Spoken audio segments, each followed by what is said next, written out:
1976, I think, Tunisia was blistering hot. So, I mean, 35 years on, do you kind of expect this to be happening, to have this amazing reaction to Star Wars? Not for a second. And, you know, I'm quite cruel about Tunisia because it was a dump. It was awful. You know, I'd never been in a film. All I knew about films was they were full of glamour and joy and stuff. It was a nightmare. Sand everywhere. Things broke. It rained. The food was vile. The locals, very confused. Me in a gold suit. I was almost in tears the first day. I wore the suit all day. And it was a hot day. Other days, out there, I remember I would hear the wind go through the side of my costume. There was a scene where I was a long way from the camera. We'd just come down from the escape pod. All those footsteps put in by shovels. And then they put me in my costume. And there was R2-D2 on a piano wire.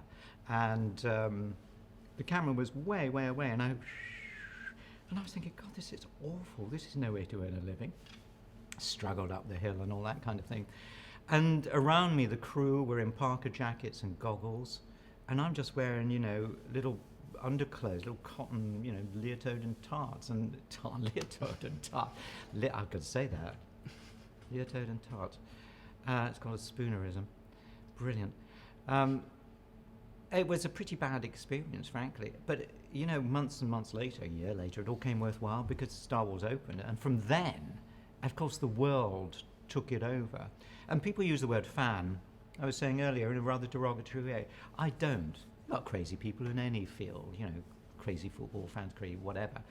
The fans kept the Star Wars thing alive, and it continues to do that. And curiously, at the same time as the digital revolution took over and swept us all along with it. Do you have like a favourite sort of all-time line that you said as C-3PO as well? As the one that I quite liked. I did say in Return of the Jedi, George, because I was always annoying him by altering the script, but I said, you know, I'm the only person who hasn't said, I have a bad feeling about this. And I said, just there as we in Jabba's palace, we go round the corner, I could slip it in. Okay, hey, Artu, I have a bad feeling about this.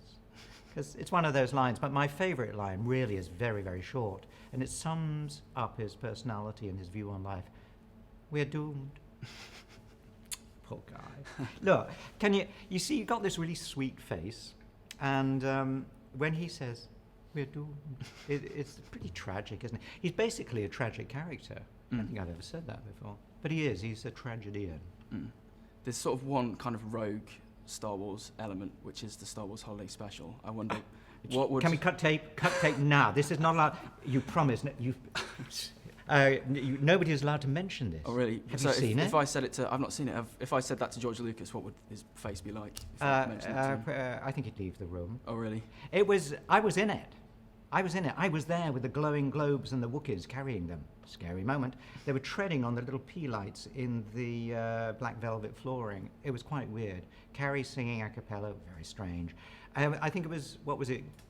Ewok Free... no, they weren't invented. It was Wookiee Pride Day. You should see it. I have the script at home. It's about that thick and a black and silver thing. And I opened it the other day and I closed it because it was so unbearable. It was pretty bad, actually. It's in the kind of Black Museum of crap. So